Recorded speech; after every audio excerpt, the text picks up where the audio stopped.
Ladies and gentlemen, please take your seats. And we don't like there's a lot of people that go back to certain podcasts because they're like, have fucking guests on and stuff. And we're like, nah, we're just two buddies that are just bullshitting like we do every fucking day and just happen to record an hour of it once a week to let you motherfuckers in on this shit. The show is about to begin. This is a bunch of bullshit. The bar is open, y'all. Episode 84 of the Tiddy and Shiner Show. My name is Big Tiddy. I'm your party host for the evening. I've got nothing else going on. We are recording this, by the way, on a Tuesday instead of a Wednesday because I'm going to be in a dental chair Wednesday morning having some teeth cut out of the back of my mouth. So I'm not going to be having fun there. And my name's Shiner, and I'm really damn glad that I'm not Tiddy getting teeth cut out of my head tomorrow. Thanks, buddy. I don't envy you at all. Like, I would willingly let somebody cut the bottom of my jaw off and shake their hand and smile at them for doing it in a certain level, man. I'd actually like to find somebody who was envious. Yeah, that's going to be a hard search, bud. That's a hard sell. Hard sell, man. Yeah. Hard sell. Very, dude. And here's the shit part about it. Literally, the shit part about it is I got to walk into an oral surgeon's office and pay him big money for something that I don't want to do. Yeah. Like, you go into a car lot and pay them big money. You walk out with a new vehicle, or at least new to you. It's kind of a happy day. Yeah. Like, you're paying that dude those big bucks to take something from you. And I get to walk out comfortable. Yeah, and then you walk out with squishy blood-covered gauze all over the place, which sucks. And when you get out of there, because my appointment's at 11 o'clock, so I'm not allowed to have anything after midnight, so that's 11 hours of nothing. And if you've never seen a picture of me, 11 hours is a really long-ass time. Is that how you're going to sum that up? Really long ass time. Yeah, that's how I'm going to sum that up. They told me no eating, no drinking. I might drink some water. Of course, I've got morning meds, so I'm definitely going to have to water with that. But then I have to endure the drive to Tulsa, hour drive to Tulsa, passing by. Quick trip after come and go, after grocery store, after Burger King, after Brahms, after Taco Bell. Yeah. Dude, yeah, that's kind of something. Dude, it's one of those deals, though. It's like the quarantine life because, like, you're being told you can't do it, so that makes you want to do it that much more. You know what I mean? And I'm supposed to show up in a mask. I don't even have a mask. I'm just going to have to, no, I'm going to have to put, a pair of Shandy's panties on my face and tie it around the back or something. Hey, God, please video that if you do that. That'd be so awesome. Speaking of that, I saw a weird video the other day. It was like yesterday or the day before. There was like 5 women in a grocery store. And they're all back in like the meat section. And like, I don't know what the signal was, but there was a signal given, obviously, because all 5 of them are in some kind of skirt. They all reach up underneath it. They pull their panties off and they put them over their face at the same time. And I don't really know what that was demonstrating against or for, but it was very odd. Oh, yeah. I mean, I feel bad for the one that's got a smelly snatch. Because one of the 5 is, there's 5 women there. One is more fresh than the others, and the second one's more fresh than 3, and the third is more fresh than 2, and the fourth is more fresh than the last one. So the last one's the stinkiest. You got a 1 in 5 chance of literally learning why men do not go down on you. I mean, it's just a very odd stance to make. I mean, that's weird. And I want to say one of them had like a small child in like the buggy that she was pushing around. Like, what are we doing here? What is this? What is this for? It's weird. Well, they told me I have to have a mask, and so I don't have like the facial mask. I've got a Mardi Gras mask. They didn't really discern. Video that. I'm coming in with a mask. It's okay. That would be awesome. Mardi Gras mask, like hell, just get a paper bag like the unknown comedian. Remember that dude? Yeah, from the Gong Show. Put a paper bag with 2 holes cut in it. I think I'll just go to the waiting room with my drone and take my phone and my controller into the dental surgical chair, and then while I've got nothing to do there for 35 or 40 minutes waiting on the doctor, I think I'll just, I don't know, fly my drone around the office, get to know everybody. I don't, dude. I'm really leaning towards this Mardi Gras mask thing. I think that's the way to do that. Think so? Yeah. Plus the drone. I mean, the drone. You know, you and I hung out yesterday. The drone does provide some really magical footage. Like it does. It does. Very cool perspective. I am still way amateur at this. Of course, I'm a crap ton better than what I used to be with the old drone. Oh, I was gonna say, don't sell yourself short, bro. I mean, it's totally another level compared to the old drone. You know, the one thing that you got to get used to is I want to look at the drone and fly the drone by watching the drone. And what I should be doing is flying the drone by its camera. Yeah. Because when I'm watching the drone and if it's coming back toward me, all the movements that I make on the joysticks are exactly opposite. Because that's why when I was a kid, I couldn't drive RC cars. I was great if it was going away from me. Mm-hmm. But once I spun that thing around, yeah, all bets are off. Like, you guys better clear the way because I don't know where that thing's going.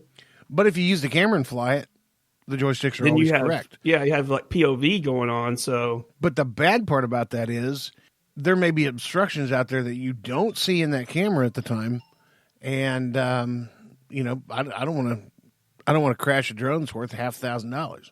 Yeah, that would actually. And somebody that follows me on Instagram does a lot of photography stuff. He has the same drone, the Mavic Mini, and he posted a video. He sent me the link to it. He's in a completely empty parking lot, flying it around, and the drone eats it in a tree. Like, and he gets it all, you know, he tumbles to the ground. And he said, he goes, man, it's well made. It still works. I mean, so we got that going for us if you do crash it. Well, and secondly, you can buy spare parts for it. So, you know, if you have a motor go out, you can replace a motor. Obviously, you can buy propellers. And there's third-party places where you can get those propellers. And some of those third-party places make some bitchin' performance propellers. Better than what's on the Mavic. Really? There's a few of them that make really, really, really good propellers. But most of them are just cheap.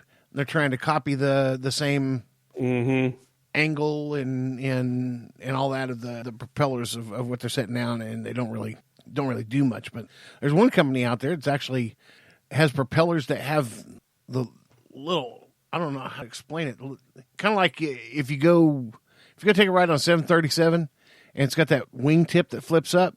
Mm-hmm. Yeah, these propellers have little flip ups at the end. What does that do? Well, it's supposed to have something to do with decreasing the turbulence that comes off the end of a propeller.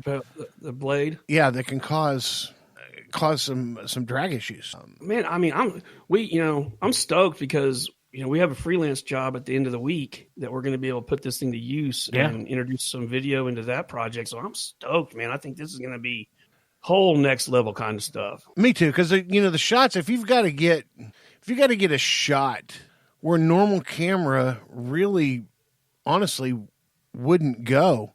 You know, if I wanted to fly that thing underneath my pickup, I can do it.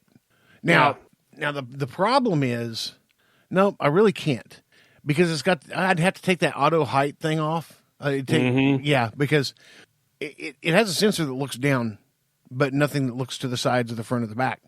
Okay. So the down-looking one, if I'm flying at 2 inches, if I'm flying at a foot off the ground, and then I come up on an obstacle which I'm only 2 inches above, once that sensor comes across it, then it automatically raises itself up to a foot or so. And so, yeah, it'd have to be a pretty tall truck to do it. But I did get some footage. I don't know if you saw it, where it went between the cars. Mm-hmm. And yeah, that looked pretty good. It was nice, slow, steady. The camera has just such a cool perspective, and it's a very wide camera lens. It's a very wide lens. So, I just think, man, that some of the footage we're gonna be able to introduce into this and some future projects is gonna change a lot of things about the way things appear that we're putting out as far as stuff on the YouTube channel. I wish I wish it was a big enough game changer for Congress. I don't think it is, bud. I don't know. Get everybody drones, man. Get them doing something else, and besides what they're doing. Yeah, I mean, you know, the country country's giving everybody all this money. Why not the government provide all the congressmen and women with drones, and y'all go outside and fly them on the lawn and have a ball and have fun and don't worry about COVID and dude, the dissension is just getting worse by the day. I know, it's crazy. I mean, by the day. And that's kind of a wicked segue from a drone into Congress, but we knew we were going to get there. So the dissension, though, every day I get up and I kind of start going through things for a couple hours. I'm like, man, it's just, and it's when Trump was elected, there was all these people that were, we need to come together and we need to do this, we need to do that. And man, it just seems like the left has done nothing but put a lot of effort into all of us not coming together. And it's getting to the point that it's kind of nerve wracking, man. I mean, it's getting pretty crazy. Well, you and I talked about this the other day.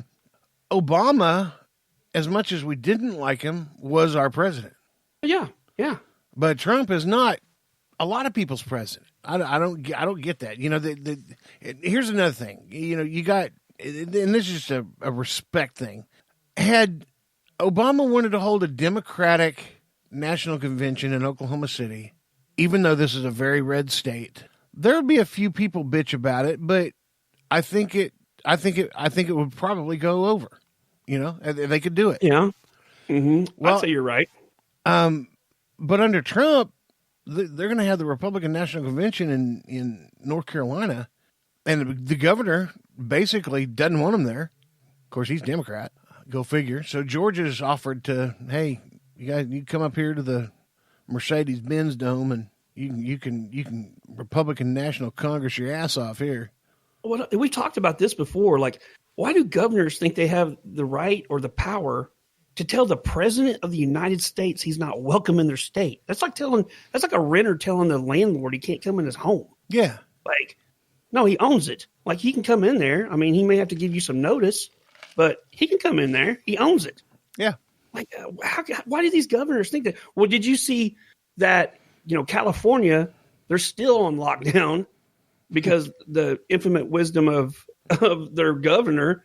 And now he's asking for federal aid money. And Trump's, I guess, saying, no, you can't have it because you're not opening up your economy. So the governor of California said, that's fine. If I don't get that money, I'm going to lay off first responders. That work. Like, now you're trying to hold the president hostage? Like, what the hell? Honestly, I'm surprised Trump didn't do this because I would have. I would have been like, go ahead, lay him off. You're going to have people who need medical care and medical issues that aren't going to have first responder, and all of a sudden, come on, governor, just give us our crap back. Governor took it away.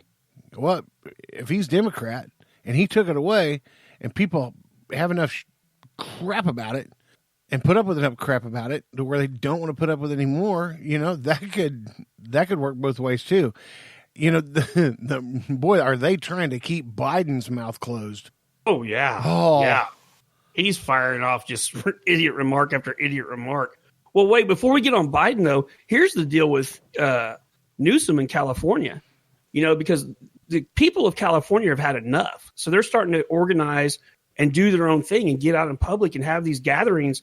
And he came out and said, if you guys don't adhere to these mandates, you will never earn your freedom back. Now, that statement should scare the shit out of people. That a governor would tell the citizens of a state that if you don't do what I tell you, you'll never earn your freedom back. That is straight up communism, my friend. Oh, and Governor Newsom, I've got one thing to say to you. And if you don't think this goes on in your state, you are sorely mistaken. There are plenty of militia in Northern California that would be more than happy to march their ass to Sacktown and handle business. Let you know what they think about your bullshit. Mm-hmm. Yeah, that's true, man. I mean, Southern California may not have one, but NorCal. Well, he's also announced that he's in preparation for the election. He's going to go ahead and mail ballots to every home for them to be able to have mail-in ballots. And apparently, the Republican National Committee has got a problem with that because they filed a lawsuit against him. So, but that guy's out of control, dude. I mean, he's decided he's not a governor; he's a dictator. And see, he forgets. Remember when that certain individual named Manuel Noriega was a dictator? Boy, do I remember him well. Yeah. And then we sent all those special operators